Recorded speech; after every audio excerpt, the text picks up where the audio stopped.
Jackets win 4-3 over the Toronto Maple Leafs, PLD picking up the hat trick. At one point, this game looked like it was starting to get out of hand. Torts makes the decision, pull Corpy, put Elvis in, and I think that was a huge wake-up call for the team. I think the bench looked at it and went, Corpy's been playing out of his mind this series, and he just got pulled, and it's not because of him, it's because of us. We better start playing better. And I think that was the kick in the pants for them to get going. Because after that, the Blue Jackets carried a lot of the play. And it was led by PLD. He was on a mission all night long. Constantly battling people, constantly winning races, digging for pucks in the corner, getting open, pinning shots on net. He was a man on a mission determined to win this game. But one of my favorite things I've seen online coming out of this game is it's from a Tampa Bay fan. And they said that is a bold strategy by Toronto to go up 3-0 on the Columbus Blue Jackets. Why would you do that? That's a very good question. For whatever reason, when you go up 3-0 on the Blue Jackets in the playoffs, they get a little mad, and they come back and win it 4-3. There have also been a couple more firsts in this game. PLD picking up the franchise's first ever hat trick in the playoffs, and Elvis makes his NHL playoff debut and gets a win. Technically, it wasn't a debut, but he played and picked up a win. And it's not like he played 10 seconds in the final little bit of the game. He played over half the game. And he played great in it. But starting off the first period, Jackets come out with a bunch of jump, and Toronto quickly pushes that down, and they're like, no, we're going to play our way. And Toronto carried a lot of the play in the first period. But coming near the end of it, Jackets have a power play. It's like, all right, hasn't been the greatest so far. Maybe you could do something on the power play. And shocker, the power play sucks just because it sucks. And at one point, Toronto has the puck, and they're coming up out of the zone. And I'm like, all right, it's fine. It's only Cody Ceci. We have Seth Jones back. There shouldn't be a problem. Wait, it's in? How'd it go in? Cody Ceci took the shot. It hit Seth Jones in the foot. Redirected as Corpy is sliding over to make the save where the shot originally was going to go. And it goes past Corpy. Toronto leads 1-0. Cody Ceci has a goal. Hey! About a minute left in the period. And that happens. It's not going to be a fun night. But for the rest of the period, they finish off the power play, nothing else happens, and we head to the first intermission with Toronto up 1-0. Come out for the second period, and you can tell both teams went into the room and went, Cody Ceci just scored. That deflated the Blue Jackets, and that gave Toronto a ton of momentum. Toronto came out flying, controlling all of the momentum, and the Blue Jackets looked like they look in game 2. This is not a good sign. About 7 minutes in the period, Nyquist takes a penalty in the offensive zone. That hurts, and so Toronto gets a power play. They do a very good job moving the puck around, and the puck works its way up high. Marner has it. The defense starts to float out towards him. Marner gets it down to Nylander, who's behind all of the defense, in alone on Corpy, and he pits it around him as Corpy's trying to do something on desperation save. Nylander scores, making it 2-0. What do you want Corpy to do there? It was a great play by Nylander. It was a great pass by Marner to get it to Nylander, and the Leafs have a 2-0 lead. Neither of the goals are Corpy's fault at this point. It's just defense breakdown, and Corpy's still making the big saves like he has been in the past couple of games. A little over a minute later, Toronto has the puck at their blue line. They flip it out of their zone, and it goes down. Kerfoot goes, chases it down to the goal line, gets it, spins up, and Ceci has Nick Robertson coming in. Kerfoot hits Robertson. Robertson takes the shot. It hits Corpy. He makes the save, and it squeaks through and into the back of the net. Nick Robinson picking up his first ever NHL goal. That one's on Corpy. He has to make that save. And after that, Torch goes, all right, I've seen enough. Corpy out, Elvis in. And in this situation, I think this is where Columbus has a huge advantage over Toronto. Because in this situation, it was not Corpy's fault for the first 2 goals or the goals in the previous game. He's been amazing in this series. He had 1 bad goal. It's 3-0. And Torch goes, seen enough, pulled.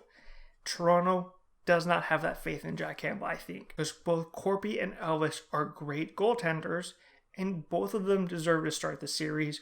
Corpy was just the better one heading into the series. He got the starts. That's why it started. He's not the outright starter like Bob has been for the past couple of years. And so we can go up. I've seen enough. Change up the momentum. Elvis is in. And Elvis comes in. It changes the pace. Columbus starts to get on the attack a little bit more. They start to play more like they played in game one. I'm like, couldn't have been knowing this for the first half of the game. A little over halfway through the period, Columbus gets a power play.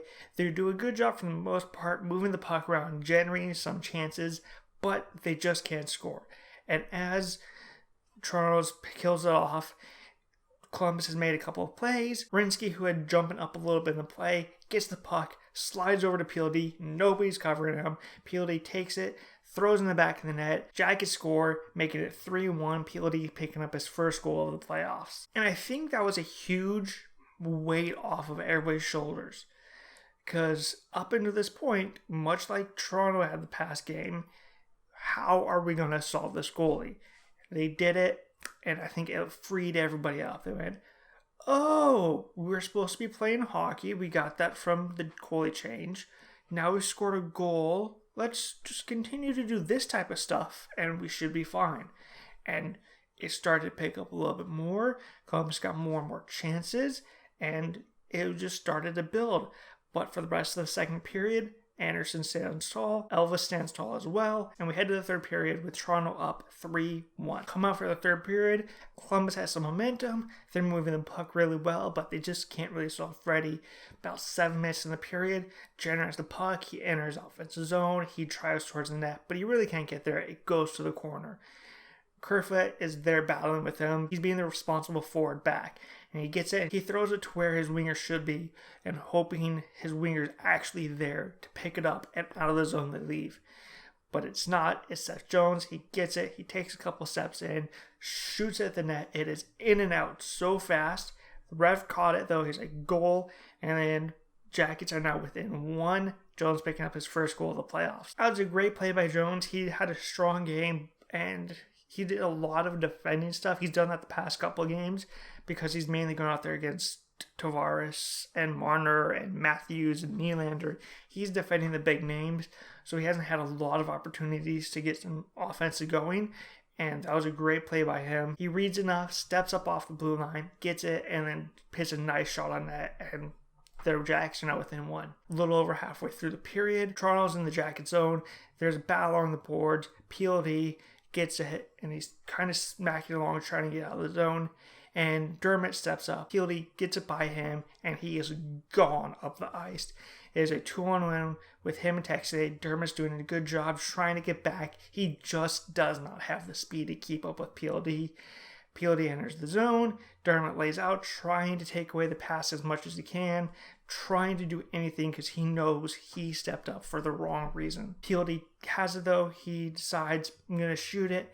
Hits a beautiful shot past Frederik Andersen, tying the game up at 3, PLD's second goal of the game. I like this play by Texier.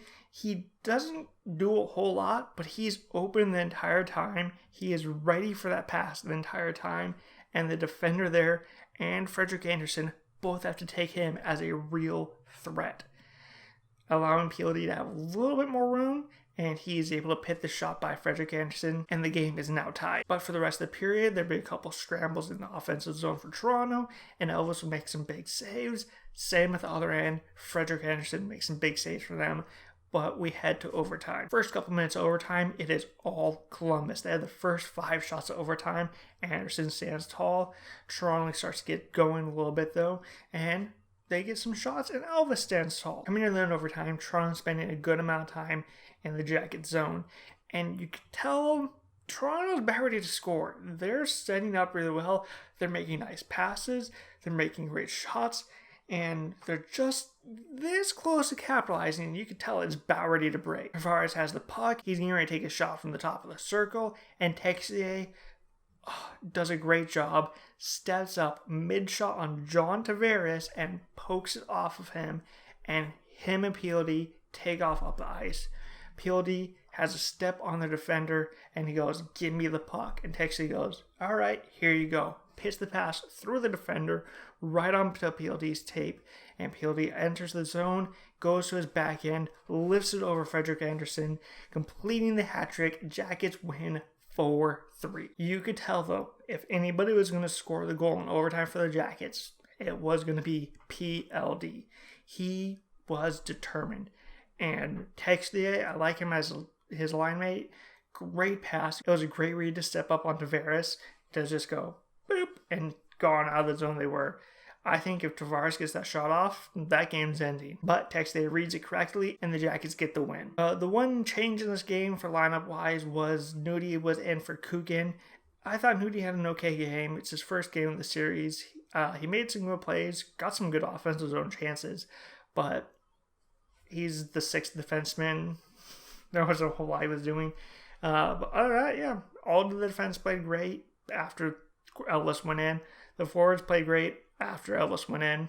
Elvis played great. Corpy played great, except for the one goal. And it was just an all-around team win. And that's what the Jackets are going to have to do again for game number 4 tomorrow. It's going to be a back-to-back situation. I would say go with Elvis, but I would have said that before this game. Even if Corpy were to play this entire game, go with Elvis. It's because it's a back-to-back situation. I don't know what Torch is going to do because Elvis played the majority of this game. So it's kind of up in the air. They both played a good amount tonight. So go with Elvis. He's the hot hand. Go back to Corpy. He's done really well. I don't know what he's going to do there. It'll be interesting to see. But until then, click like and subscribe. All that fun stuff. And until next time, when the Jackets play the Maple Leafs in game number 4, I will see you later.